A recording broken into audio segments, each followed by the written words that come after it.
diangkat menjadi rasul. Siapa yang ngangkat? Gubernur atau ketua daerah rumah wanita? Oleh Allah yang kuasa. Allah itu siapa, Mak? Pencipta alam semesta. Itu lagu ibu-ibu dulu mengajarkan sejarah Nabi. Sekarang apa lagu-lagunya ibu-ibu? Modern mereka, sarjana, istri pejabat, tapi tidak tahu sejarah Nabi. Apa lagunya ibu-ibu sekarang? Yuk, yuk ayo. Yuk ayo, yuk ayo. Apa itu ayo ayo? Ayo apa? Ayo apa? Putar ke kiri nona, putarlah ke kanan. Beleng-beleng. Apa itu? Apa gunanya itu lagu-lagumu itu? Putar ke kiri, putar ke kanan. Apa? Katanya majelis taklim, tapi lagunya tidak mendidik. Sudah 3 tahun majelis taklim, seragamnya 4. Olahraga depannya lakinya orang. Dia di depan sebajunya sempit. Bapak-bapak di belakang, di depan ibu-ibu 1. Bapak-bapak di belakang 2. Ini kelakuan majelis taklim ini begini. Ketawa ibu-ibu karena ibu begitu toh. Kalau 17-an apa lagu-lagu seperti itu? Mesti dari kecil sejarah Nabi kita ceritakan. Itu dulu ibu saya kepada saya. Sekarang kepada anak saya bikinkan lagu supaya dia tahu anak Nabi. Anak saya namanya Cek, saya ajari. Cek, nah nyanyi nak. Anak-anak Nabi ada 7 orang, 3 laki-laki, 4 perempuan. Pertama Qasim, Abdullah, Ibrahim, Zainab, Rutkaya, Ummu Kalsum, Fatimah. Ibunya bernama Siti Aminah. Ayahnya bernama Abdullah. Kakeknya bernama Abdul Muthalib. Pamannya bernama Abu Thalib. Ibu baru tahu toh 7 anak Nabi? Ya. Berapa laki-laki? 3. Berapa perempuan? Anak pertama? Qasim. Coba. Ini dari sini kita tahu lagu. Maka ibu harus pandai-pandai mendidik anak. Memperkenalkan sejarah Nabi. Supaya mereka cinta kepada Nabi. Maka ini tujuannya maulid. Bukan kita mau bidah-bidah. Sekarang ada juga baru belajar agama 2 bulan. Itu pun melalui YouTube. Seolah-olah dialah menjadi panitia hari kiamat. Ini maulid bid'ah. Tidak ada pada zaman Nabi. Tidak ada pada zaman sahabat. Pada tabi'in tidak ada semua itu. Saya bilang bos memang tidak ada pada zaman Nabi. Tidak ada pada zaman sahabat. Kenapa? Mereka hidup sesama dengan Nabi. Mereka lihat Nabi. Segar ikatan mereka soal Nabi. Mereka tahu sejarah Nabi. Jadi tidak perlu dituturkan. Sekarang kita sudah 1400 tahun yang lalu. Banyak umat Islam. La ilaha illallah. Muhammad Rasulullah. Tapi dia tidak tahu siapa anaknya Nabi. Maka perlu kembali diingatkan. Jadi kalau orang mau maulid hargai. Jangan malah dibilang sesat. Masuk neraka, nenekmu punya neraka. Yang paling enak, yang tidak mau maulid silahkan. Tidak usah. Yang maulid silahkan. Yang maulid ini jangan kau tuduh mereka sesat. Ayo kita saling memuliakan, menghargai sesama muslim. Ya, ini 1 maulid. Yang kedua, ibu-ibu bagaimana kita maulid ini bisa menjadi bawa pulang, diamalkan. Apa yang diamalkan? Ayo kita sejarah kisah-kisah Nabi saja dulu. Ya, paling gampang sudah. Berapa istri Nabi? Berapa? Ini ibu biar tahu enggak mau duga dia jawab ini. Berapa? 11. Coba lihat. Istri pertama namanya Khadijah. Tua berapa tahun? 15 tahun lebih senior dari Nabi. Sebelum menikah dengan Nabi, beliau paling kaya di Mekah. Paling kaya di Mekah. Menikah dengan siapa? Muhammad bin Abdullah. Pegawainya waktu itu, karyawannya. Lalu Khadijah selalu cerita-cerita kelebihan Muhammad kepada asistennya. Namanya Nafisah. asistennya. Dia selalu cerita, ini Muhammad baik, jujur, kinerjanya bagus, disiplin, sopan ngomong, nguntung juga baik. Nafisa paham. Oh, bunda ini senang sama Nabi Muhammad. Waktu itu belum jadi Nabi. Akhirnya apa? Nafisa jadi tim sukses. Tapi bukan tim sukses pilkada. Disuruh bikin baleho 10, cuma 5 dia bikin, hilang 5. Ya kan? Ini Nafisa datang kepada Muhammad. Muhammad, bagaimana kalau ada perempuan suka kamu? Alhamdulillah. Tapi ini perempuan lebih senior dari kamu. Tidak ada masalah. Lebih tua 15 tahun. Tidak ada masalah. Tapi dia sudah 2 kali janda. Tidak jadi masalah. Tapi dia bosmu. Tidak jadi masalah. Yang jadi masalah, benar tidak dia senang sama saya? Kata Nafisa, tenang mas bro. Saya punya urusan. Jangan lagi cari dah hadis mas bro. Tidak ada. Lalu datanglah Nafisa kepada Khadijah. Bunda, bagaimana menurut bunda kalau ada laki-laki senang bunda? Alhamdulillah, terbuka jodoh. Tapi ini lebih muda dari bunda. Tidak jadi masalah. Lebih muda 15 tahun. Tidak jadi masalah. Tapi dia anak buahnya. Tidak jadi masalah. Yang jadi masalah, benar tidak dia senang sama saya? Kata Nafisa, tenang bunda, saya punya urusan. Ini namanya tim sukses yang tidak mempermalukan kedua belah pihak. Coba kalau Nafisa mau memanfaatkan situasi. Maka dia datang kepada Muhammad. Muhammad, dia suka kok bos. Tenang aja, ambil semua hartanya. Dia terlalu senang sama kamu. Nafisa kan tidak. Berarti ibu-ibu jaga perasaan orang. Jaga harga diri orang. Jangan permalukan orang. Meskipun ibu tahu ada aib dalam dirinya. Ini penyakitnya ibu-ibu. Apa? Tukang gosip. Ini. Duduk-duduk begini, damai tapi gersang. Oh, coba lihat siapa duluan pulang, dia jadi dibicauin. Jadi ini gini Pak Gubernur itu dia duduk-duduk itu. Dia enggak cerita tapi apa? Dia mulutnya enggak ngomong tapi bibirnya dong. Memang fitrahnya. Apa begitu orang sini? Bukan cuma di sini. Orang Amerika juga tukang gosip perempuannya. Fitrahnya. Maka Nabi katakan kalau perempuan mau selamat, jaga mulutnya, aman dia masuk surga. Cuma kan gampang sekali kita gosip. Lewat teman kita. Apa? Nggak serasi kudungnya sama roknya. Dia bilang iya. Lipstiknya palsu. Kenapa kau tahu? Melengket di giginya. Semua mau diurus. Iya kan? Ini penyakit kita. Semua mau diurus. Ustadz aja dia gosip.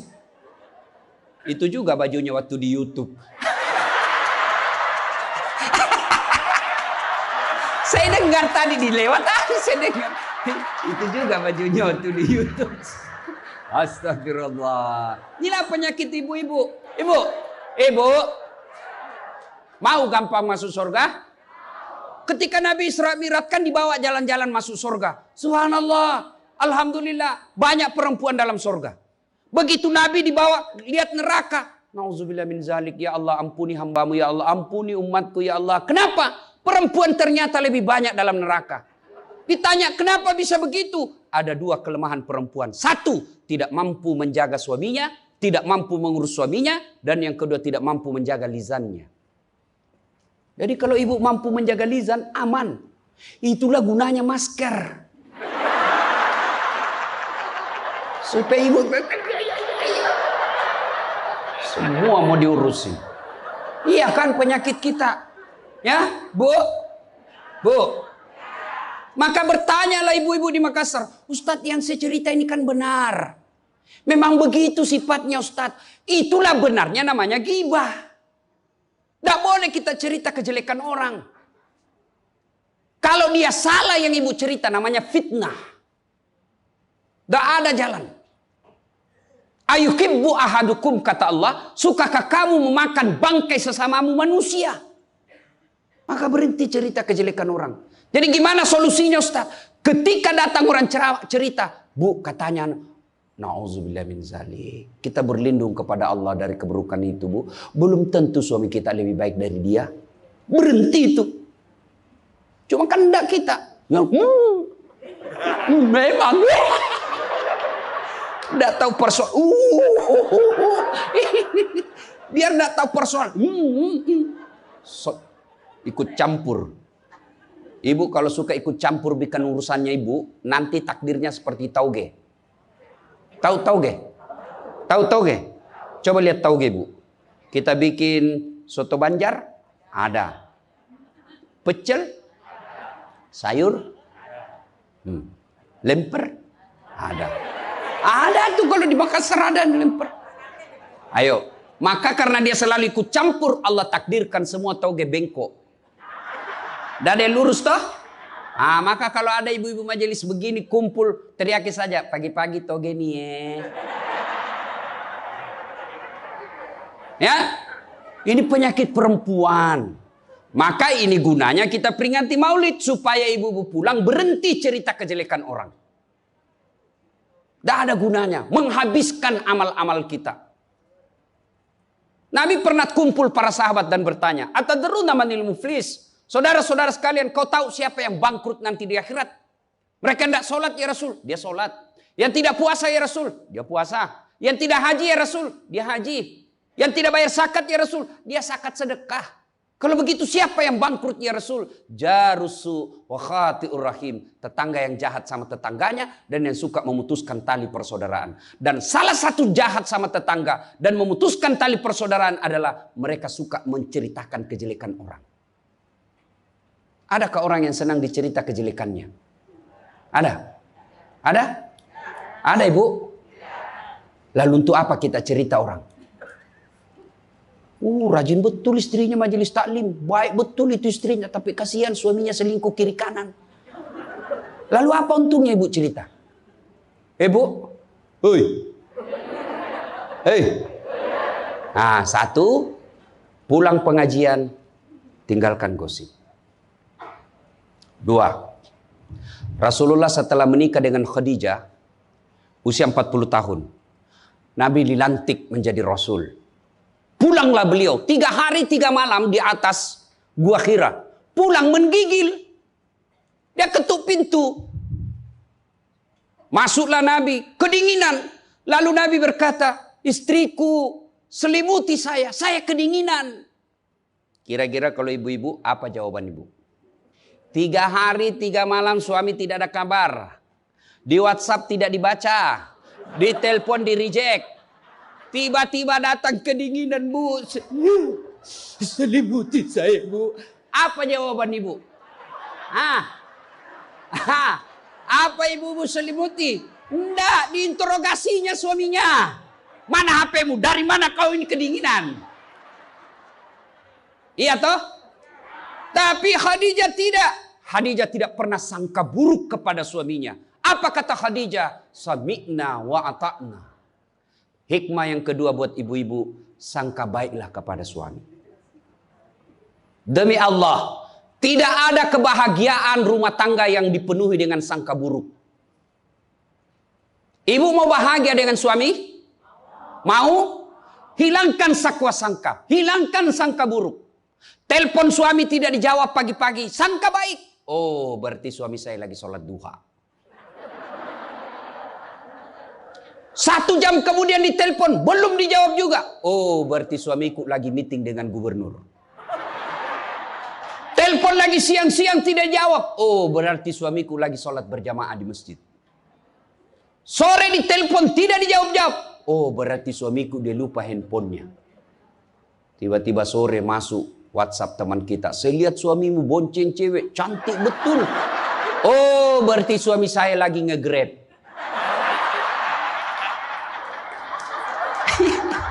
Tenang perasaan. Ibu-ibu, demi Allah. Tidak ada kebahagiaan orang yang selalu sangka buruk.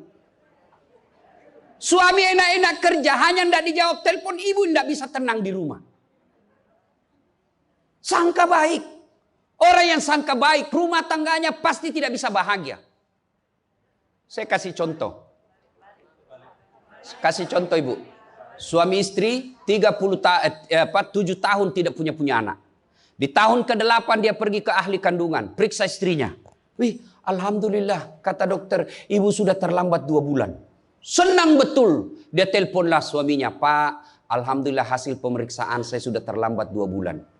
Tapi Pak, jangan cerita-cerita dulu ya, malu kita nanti kalau tidak jadi lagi. Oke Bu, ini rahasia berdua, jangan cerita ke siapa-siapa. Setuju Bu ya? Setuju Pak. Oke. Beberapa hari kemudian datang petugas PLN. Assalamualaikum. Kata ibunya, waalaikumsalam. Siapa ya?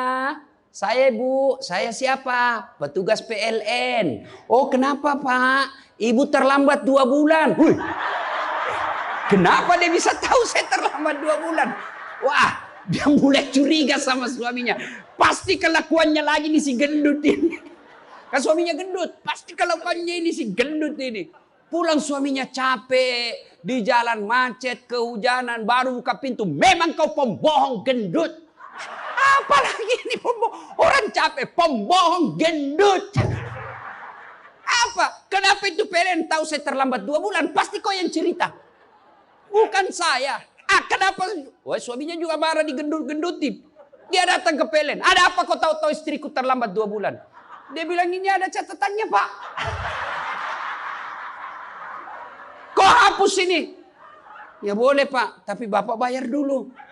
Kalau saya tidak mau bayar, ya terpaksa punyanya Bapak diputus.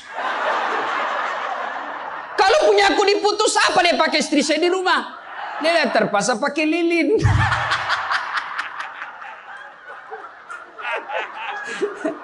Inilah bahayanya sangka buruk. Bu. Halo Ibu. Bu. Salatullah salamullah ala toha Rasulillah. Salatullah salamullah ala Yasin Habibillah. Oleh-oleh kedua pulang maulid, hilangkan sangka buruk. Tidak ada kebahagiaan orang sangka buruk. Begitu juga kepada pimpinan kita. Kok saya dimutasi? Sangka baik. Saya tadinya kok kepala dinas menjadi staf ahli. Berarti Bapak dianggap ahli. Ini staf ahli kan enak. Ahli yang tidak ada stafnya. Sangka baik. Oh berarti Pak Gubernur merasa saya perlu istirahat, banyak berpikir. Sangka baik. Jangan pernah sangka buruk. Tidak ada kebahagiaan orang yang sangka buruk. Sangka baik. Saya dalam hidup saya, betapa banyak Allah kasih pelajaran. Saya baru tahu maksud Allah yang baik setelah beberapa saat berlalu. Begitu ada kejadian sangka baik saja. Tunggu akan muncul. Oh ini maknanya ini. Tamat SMA kan saya daftar polisi Bu. Tentara. Akabri. Begitu tes fisik. Tidak lulus. Kenapa? Ceper. Tidak cukup tinggiku Bu. Saya protes kepada Allah. Ya Allah kenapa kau lahirkan saya dalam keadaan pendek. Kau tidak jadi rugi jadi Tuhan kalau saya jadi tentara. Teman saya lulus waktu itu Bu. Dia sekarang polisi 2 bunga. Reserse. Baret merah. Saya lulus pakai baret putih. Alhamdulillah jadi ustadz. Alhamdulillah karena baret putih saya pakai. Mulai baret hiram sampai baret merah. Saya ceramai semua. Yang terbaik. Gubernur sebelumnya kepala dinas. Tiba-tiba kita tidak ada jabatan. Sangka baik. Itulah hidup. Jangan pernah sangka buruk. Begitu juga kepada suami. Sangka baik. Tidak ada ketentraman bagi rumah tangga yang selalu disertai sangka buruk. Dan ibu enaknya jadi istri. Karena ibu tidak tanggung dosanya suami. Saya bilang sama istri saya, Mama Nyece. Kan ibu-ibu sekarang suka sekali periksa handphone. Untuk apa periksa handphonenya suami Bu? Coba jelaskan saya, untuk apa? Ayo yang suka periksa handphonenya suami ini. Untuk apa Ibu? Setelah tahu ibu mau apa? Ternyata besok-besok ada masalah yang tidak menyenangkan hatimu. Apa yang kamu lakukan? Mau diceraikan, saya ceraikan kamu. Daripada kau menderita mendampingi saya, sudah. Kita selesaikan baik-baik. Dan kau tidak mungkin. Kuceraikan kau pagi, sore saya sudah dapat. Nah sekarang apa maumu? Sakit hati aja. Ayah. Dan hebatnya perempuan Islam, kalian tidak menanggung dosanya suami. Kalian tidak akan menanggung dosa suami. Ya, beda kalau laki-laki. Kalau laki-laki, dosa istri kita tanggung. Kalau suami menanggung dosa istri. Istri tidak pakai jilbab, istri tidak sholat, istri tidak puasa, istri tukang gosip, istri suka keluyuran. Suaminya ditanggung dosanya nanti. Ku ampusakum wa ahlikum nara. Beda istri. Suami pezina, suami koruptor, suami narkoba, suami penjudi, suami tukang tipu. Ibu tidak tanggung dosanya suami. Itulah enaknya jadi perempuan Islam. Bahkan kalau dia sholat, dia puasa Ramadan, dia jaga harga dirinya, dia patuhi suaminya. Kata Nabi, tadahulul jannati bisalam. Silahkan ibu mau masuk pintu surga mana saja. Makanya sangka baik saja, tidak usah sangka buruk. Ada ibu-ibu curhat sama saya tengah malam, Ustaz. Mohon solusinya Ustaz. Saya sudah tidak tahan. Kenapa ibu? Dia bilang saya sudah tidak tahan. Saya minta solusinya Ustaz. Saya sudah tidak tahan. Memang kenapa? Saya ini sudah 21 tahun menikah Ustaz. Tidak tahan. Saya bilang dalam hati. 21 tahun tidak tahan. Inilah kadang-kala ibu-ibu kalau ngomong tidak masuk di akal. Ya memang Allah fitrahkan itu manusia, laki-laki itu lebih banyak akalnya, perempuan lebih banyak perasaannya. Maka kalau perempuan ngomel, dengar saja Pak, tidak usah dijelaskan apa dia mau. Dengar aja, karena memang dia cuma mau didengar. Dengar aja, oh, ya, dengar aja, dengar. Tapi tidak tahan saya Ustadz, ya tidur. Rumus menghadapi perempuan itu, ilmu paling efektif, sabar. Tidak ada sudah kalah itu ilmu sabar. Diam, tidak usah dijelaskan. Biar dijelaskan, tidak masuk di akalnya. Apalagi kalau dia sudah bilang, pokoknya. sudah Pak, lebih diam aja. Pokok, sudahlah. Dijelaskan satu, muncul pertanyaan dua. Dijelaskan tuntas yang dua, muncul lagi pertanyaan tiga. Sudah tuntas semuanya, dia ungkap lagi yang 5 tahun yang lalu. Itulah perempuan. Iya ibu toh? Maka dengarkan saja. Ada saatnya nanti dia bilang, baru dia sadar itu. Iya sebenarnya itu saya emosi aja itu hari Pak. Begitulah perempuan. Dihadapinya jangan emosi. Saya sudah tidak tahan Ustadz. Kenapa? Sudah 21 tahun. Udah cocok saya Ustadz. Saya bilang ibu tahu enggak baut? Tahu Ustadz. Apa pasangannya baut ibu? Mur. Sama enggak? Sama modelnya? Sama bentuknya? Beda. Justru perbedaannya yang membuat dia kokoh. Berarti rumah tangga tidak akan pernah kokoh kalau mau menyamakan. Yang kokoh adalah ketika dia mau saling menerima kekurangan dan kelebihan. Itu pasti kokoh. Mana mau cocok jenis kelamin aja kita tidak sama. Iya. Pendidikan aja kita pasti beda. Latar belakang budaya kita pasti beda. Maka yang membedakan itulah kalau kita kelola dengan baik dalam rumah tangga. Dengan faktor utamanya sangka baik. Insya Allah bahagia rumah tangga. Ya, sangka baik. Tuh Khadijah tidak pernah sangka buruk sama suaminya. Khadijah ketika beliau sakaratil maut. Usia 65. Beliau sakit. Dan baju yang beliau pakai sudah 8 kali tambal. Tahu tambal ibu? Itu tambal ke-8-nya 1 sampai 7. Nabi masih menambalnya pakai apa? Masih pakai kain. Di tambalan ke-8 beliau pakai pelepah daun kurma. Kenapa? Habis kainnya Nabi. Padahal sebelum nikah beliau orang kaya. Lalu beliau panggillah anaknya. Fatimah ta'al. Fatimah kesini dulu nak. Kenapa bunda? Tolong kau mintakan serbannya bapakmu. Ada serban yang selalu dia pakai bapakmu itu terima wahyu. Tolong sampaikan ke beliau. Saya minta untuk saya jadikan kain kafan. Mudah-mudahan serban itu Allah hindarkan saya dari azab kubur. Mendengar ini, Fatimah berkata, bunda aja yang minta sama bapak. Dengar jawaban Khadijah. Saya malu minta sama bapakmu nak. Habis hartanya untuk bantu Rasulullah, minta serban, malu. Kira-kira masih ada istri sini malu minta sama suaminya? Pak Gubernur, masih ada kira-kira malu minta sama suami? Bukan diminta, dicuri. Ayo, itulah Khadijah. Maka jangan heran Khadijah meskipun sudah wafat, beliau tidur bersama Aisyah. Beliau tidur bersama Aisyah. Tapi siapa yang dikenangnya? Khadijah. Rasulullah hanya berkata, seolah-olah saya mendengar trompa kakinya Khadijah. Seolah ada Khadijah dalam rumah kita.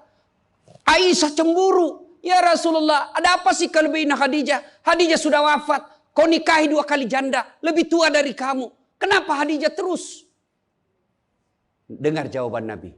Kau tidak pernah mampu mengimbangkan, menyandingkan atau menyamakan dirimu dengan Khadijah.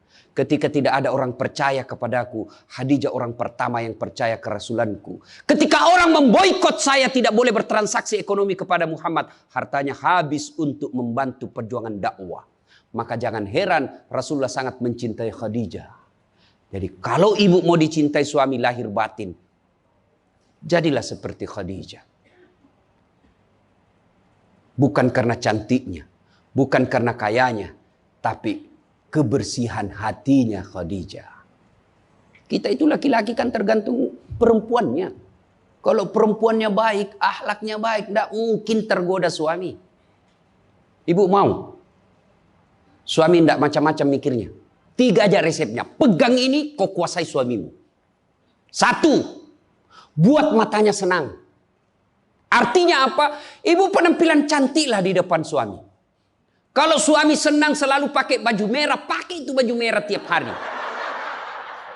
Kalau suami senang warna-warna emas, pakailah itu tiap hari. Ya.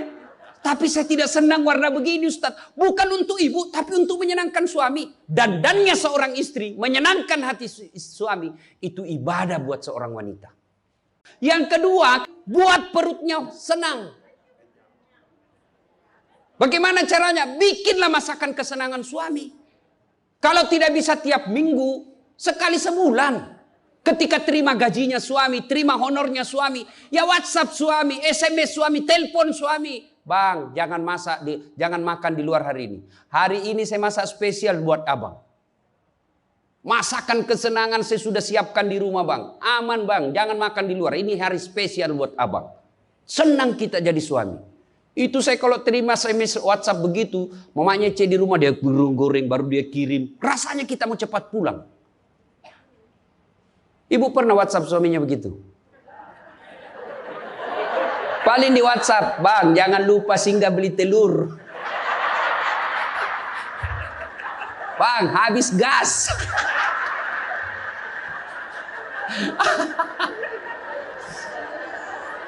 Kok tahu Ustaz? Ya saya rasakan juga. Pernah suatu kali Pak Gubernur pulang saya ceramah takziah malam-malam di Makassar. Tiba-tiba masuklah WhatsAppnya mamanya C. Ustaz habis pembalut. Aduh. Tidak mungkinlah sopir saya suruh ini istri saya. Sudahlah saya singgah saya berdoa mudah-mudahan tidak ada yang kenal saya. Begitu saya bayar ada ibu-ibu datang. Iya Ustaz beli pembalut.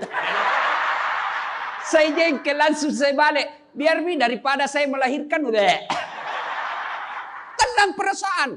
Mungkin ego kita ini buat kita juga laki-laki. Ya. Kadangkala ego naik. Masa saya eselon. Masa saya kepala dinas. Masa singgah beli pembalut. Jangan lihat eselonnya. Pakai ilmunya Umar bin Khattab. Umar bin Khattab. Ada sahabat yang selalu mau datang. Mau laporkan istrinya. Kenapa istrinya suka ngomel. Maka dia berharap Umar panggil istrinya supaya dinasehatin. Begitu dekat dengan Umar bin Khattab, dekat dari rumahnya Umar, dilihatnya Umar juga dimarahi sama istrinya. Balik dia bilang, Pak Umar aja dimarahin. Balik besok ketemu, ya Amirul Mukminin, presiden lah waktu itu. Saya lihat kemarin Anda istri ngomel-ngomel, Anda senyum saja. Dengar ini jawaban bapak-bapak ini, para pejabat nih yang hadir. Dengar apa jawaban Umar. Begitulah cara saya berterima kasih kepada istriku yang telah hamil, melahirkan, dan menyusui anak saya. Coba, hilang itu emosi Pak. Hilang itu harga diri. Kalau kita sudah ingat bagaimana susahnya itu ibu melahirkan, hamil. Masih ingat ibu-ibu waktu hamil? Masih? Ada enggak enaknya itu orang hamil? Untung saya enggak pernah hamil. Oh, coba ibu-ibu kalau hamil, jalan aja setengah mati. Aduh, sudah mau mau duduk aja, mana ada ibu hamil langsung duduk aja. Udah standar samping dulu itu kasihan. Iya ibu, ya benar. Kalau kita laki-laki paling ngidam. Ustaz, apa doanya berhenti ngidam istri? Ngidam apa istrimu? Nanti dia bisa tidur kalau dilihat saya di atas lemari Pak Ustaz. Jadi kalau istrinya mau tidur jam 10, setengah 10 sudah naik di atas lemari. Saya berarti kau dongo-dongo itu dikasih kerja di konsumsi. Yang kedua kata Umar, begitulah cara saya berterima kasih kepada istriku yang telah melahirkan anak saya. Masih ingat waktu melahirkan? Masih? Ada enggak ibu-ibu melahirkan senyum? Ada? Mentang-mentang istri gubernur, keluar sayang. Setengah mati juga biar istri gubernur. Nggak ada. Itulah susahnya jadi perempuan. Maka ketika suami disuruh sama istri, bayangkan sulitnya melahirkan. Yang ketiga kata Umar, begitu cara saya berterima kasih yang telah menyusui anak saya. Masih ingat waktu menyusui? Masih? Terutama waktu tumbuh giginya.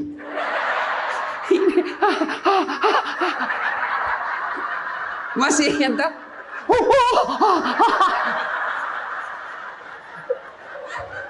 Untuk saya tidak pernah rasakan. Kalau digigit kan mana dia ditinjau nanya, kok gigit saya? Tidak, dia usah lepas nak.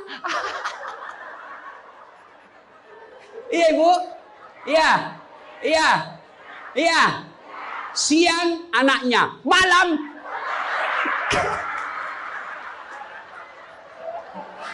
Salatullah salamullah ala toha rasulillah.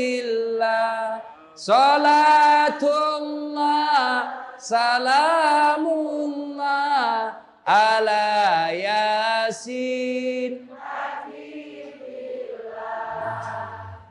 Berikutnya, kalau kita cinta kepada Rasul, jadilah istri seperti istri Rasulullah.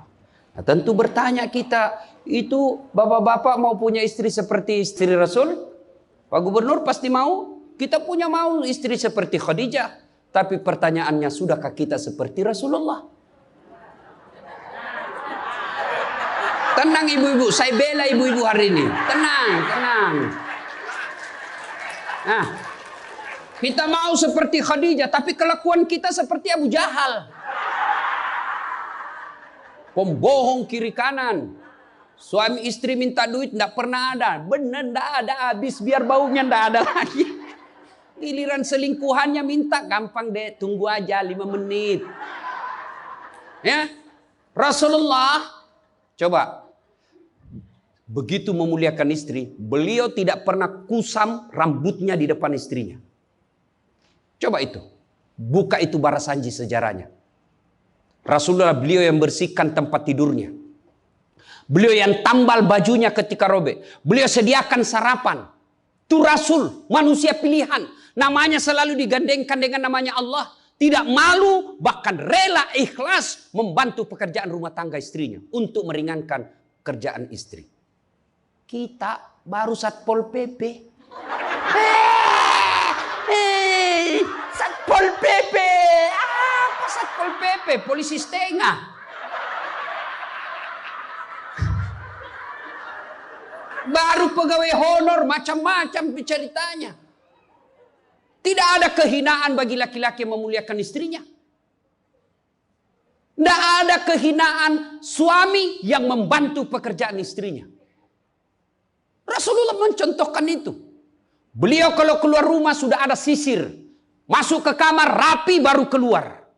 Kita sudah habis pisang gorengnya 4 masih berantakan rambut. Begitu istrinya katakan, bang, baik-baik itu rambutmu apa? Kenapa kau urus rambutku? Rambutmu kau urus. Itulah Rasulullah. Rasulullah subhanallah, dari 11 istri beliau tidak ada satupun yang dia panggil namanya. Beliau tidak pernah memanggil Khadijah. Beliau tidak pernah memanggil Aisyah. Aisyah beliau panggil apa? Ya Khumairah. Yang kemerah-merahan pipinya. Karena memang Siti Aisyah merah delima pipinya. Maka bapak-bapak Pak di sini, Pak Karo, panggillah istri kita dengan panggilan kasih sayang. Wahai istriku yang termancung hidungnya di lorong 3. Yang tidak mancung hidungnya Ustaz. Ya giginya lah kau lihat. Justru giginya mancung Ustaz.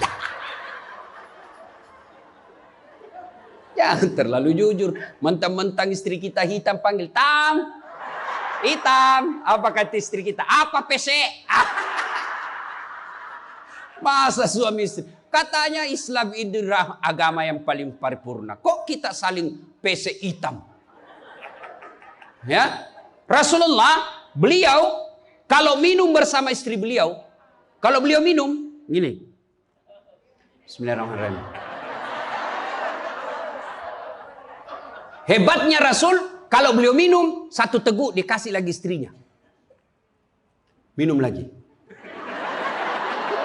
Kasih lagi istrinya. Hebatnya, bekas bibirnya Aisyah, itu yang diminum oleh Rasulullah. Bekas bibirnya Aisyah. Masya Allah. Coba kalau kita Pak Kadis. Istri, bekas bibir istri. Bau betul mulutmu.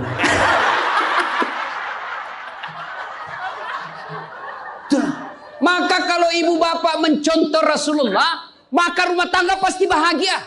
Dia bukan cuma surga akhirat menunggunya. Di dunia dia sudah dapatkan surga. Nggak usah ikut parenting. Quality time. Apa itu? Belajar saja sama diri Rasulullah. Kita ini sudah miskin di dunia. Rumah tangga kita kadang-kala ngontrak-ngontrak. Tidak tahu lagi kewajiban istri kepada suami. Suami tidak tahu kewajiban kepada istri. Maka di dunia dia susah sanggara. Di akhirat apalagi nanti. Maka kalau kita tidak bisa dapatkan kekayaan sorga di dunia. Dengan harta. Maka dapatkan kebahagiaan itu dengan memperbaiki hati dalam rumah tangga. Suami tahu kewajiban kepada istri. Istri pun melaksanakan tugasnya kepada suaminya. Itu Rasulullah. Rasulullah subhanallah. Manusia mulia tidak pernah menghina istrinya. Maka jadilah suami seperti Rasulullah Muhammad SAW. Ibu bapak saudara-saudara sekalian. Suatu kali Umar bin Khattab menangis. Tiba-tiba ketawa lagi. Menangis lagi. Datanglah sahabat bertanya. Wahai Umar, kau sudah gila apa? Umar waktu itu sudah jadi presiden. Beliau katakan, bagaimana saya tidak ketawa? Saya mengingat waktu sebelum datang Muhammad SAW, saya pernah memakan Tuhanku. Dia bikin berhala dari roti, lalu dia makan itu Tuhannya. Dia bilang, bayangkan hebatku dulu sebelum ada Muhammad, Tuhan pun saya makan. Kan dia ketawa. Lalu kenapa engkau menangis ya Amirul Mukminin? Saya bayangkan sebelum Nabi Muhammad SAW datang di tengah-tengah kita. Saya pernah mengambil anakku yang masih orok, merah, saya rebut dari istriku, lalu saya bawa ke belakang rumah, saya gali pasir, saya tanam sendiri anak perempuanku itu, lalu saya timbun, saya lompat-lompat di atasnya karena saya anggap ini perempuan anak pembawa sial. Begitu zaman jahiliyah. Alhamdulillah setelah ada Muhammad, mampu melahirkan kita seperti sekarang ini, bisa membedakan yang hak dan yang batil. Berarti Rasulullah dikenang kehebatannya, karena berhasil memimpin, mengarahkan umatnya dari jahiliyah menjadi seperti yang kita nikmati sekarang ini. Berarti Pak Gubernur, kalau Bapak ingin dikenang sebagai pejabat, bukan hanya memperbaiki diri, tapi memperbaiki rakyat Sumatera Selatan. Dan Alhamdulillah saya senang sekali mendapat berita Bapak punya program yang sangat memuliakan kebaikan. Bukan Islam, kebaikan. 1 desa, 1 lurah, 1 rumah tahfiz. Meskipun Bapak sudah tidak menjabat sebagai gubernur, Selama rumah tahfiz itu dimanfaatkan, maka itu akan menjadi amal kebaikan dunia sampai di akhirat. Tapi percayalah, tidak mungkin Pak Gubernur hebat tanpa didukung sama istri. Tidak mungkin. Ini istri tidak kelihatan perannya, tapi menentukan SK. Benar. Biar Pak Gubernur senang sama Bapak, kalau istri Pak Gubernur tidak senang, berpengaruh itu tanda tangan. Memang sudah itu begitu yang namanya kehidupan manusia. Saya juga tidak bisa hebat ceramah begini kalau istri saya tidak mendukung. Saya mau bikin naskah, digangguinya saya. Bikin sama bapakmu, cepat kau ambil itu. Nangis sana, mana bisa kita bikin naskah? Begitu kita mau ceramah, dia curi kita punya naskah. Apa? Mana bisa? Allah Subhanahu wa Ta'ala berfirman, mana sudah ini? Mana naskah kita? Maka yang terpenting kembali dalam maulid kali ini, mari jadikan rumah tangga kita sebagai pintu sorga, meraih sorga yang sebenarnya. Jangan berpikir di dunia tidak ada sorga. Kita kan selalu berdoa, fid dunya hasanah, wa fil akhirati hasanah. Selamat di dunia, selamat di akhirat. Apa itu fid dunya hasanah? Menurut para ahli tafsir Al-Quran, hasanah di dunia itu, sorganya dunia itu, mengandung 4 komponen. 1, punya pasangan yang baik. Jadi kalau istri bagus agamanya, suami bagus agamanya, suami bagus akhlaknya, istri bagus akhlaknya, sudah 1 komponen surga didapat. Yang kedua, punya anak yang soleh dan soleha. Tidak ada gunanya pangkat jabatan kalau anak kurang ajar. Ibu-ibu nih, kalau ibu meninggal siapa yang doakan? Suami. Tidak bakal, dia kawin lagi. Siapa yang doakan? Anak. Maka berhasilan ibu, saya setuju dengan pernyataan Pak Gubernur. Kalau mau hebat ini provinsi kita, ibu-ibunya harus menjadi pesantren pertama. Sayang, seribu sayang, ibu-ibu sekarang banyak yang gagal mendidik anak. Dihormati di luar, dimuliakan di kantor, sampai di rumah dimaki-maki sama anaknya. Itu siapa yang gagal? Ibunya. Kita kadang-kala bahagia, hebat kalau anak kita pintar bahasa Inggris. Hebat anaknya Ustaz, pintar bahasa Inggris. Apa hebatnya? Banyak yang bisa begitu. Masa banyak Ustaz? Ya sudahlah, ke Inggris lihat itu anak-anak di sana. Anak-anak di sana semua pakai bahasa Inggris, Bu. Memangnya kalau ibu nanti meninggal, anak berdoa pakai bahasa Inggris? Oh my God. Please help me my mother. Enggak. Pasti pakai bahasa Padang. Kepado, lindungi lo. Pasti. Ya, maka ibu-ibu didik anak. Yang ketiga komponen punya surga dunia, apa itu? Punya harta yang bermanfaat, bukan harta yang banyak. Mana harta yang bermanfaat? Harta yang banyak digunakan orang lain menjadi amal soleh-soleh, amal jariah. Bu-ibu nih, yang punya emas berlian, cincin. Ayo ibu, kalau ibu meninggal siapa yang punya itu? Siapa? Anak, istri kedua. Bukan anak, istri kedua yang pakai. Maka sedekahlah sebelum tiba saatnya. Dan yang keempat, surganya dunia, punya teman yang baik. Bukan teman kepentingan politik dan kekuasaan. Teman yang baik itu meskipun kita sudah pensiun masih baik sama kita. Meskipun kita sudah miskin masih baik sama kita. Itulah teman yang baik. Dan nerakanya dunia ketika kita punya jabatan. Banyak teman kita. Pas kita hilang jabatan semua menjauh dari kita. Itu nerakanya dunia. Nah ibu bapak saudara-saudara sekalian. Mari mewujudkan ini melalui maulid. Maulid ini tidak ada guna kalau kita pulang tidak diamalkan. Minimal amalkan dengan menjadi suami yang baik. Dan istri yang baik. Terakhir. Kalau kita mencintai Rasulullah, maka kita ikuti sunnah-sunnahnya. Apa sunnah? Yang gampang-gampang, tidak usah berat-berat. Mulai hari ini, oleh-oleh khusus ibu, kapan dan dimanapun selalu ada wudhu. Coba ibu amalkan. Bapak-bapak pegawai, bapak mau pergi kerja, wudhu dulu. Mau pergi jemput anak, wudhu dulu. Mau pergi pengantin, wudhu dulu. Mau pergi kemana saja, ikuti Pak Gubernur yang katanya tidak ada liburnya. Ya. Sudah ikuti dengan ada wudhu. Orang yang selalu ada wudhunya, innallaha yuhibbut tawwabina wa yuhibbul Mutatakhirin, dicintai oleh Allah Subhanahu wa taala. Ibu bapak saudara-saudara sekalian, banyak yang ingin kita sampaikan tapi waktu jualah yang membatasi kita. Insya Allah lain waktu dan kesempatan kita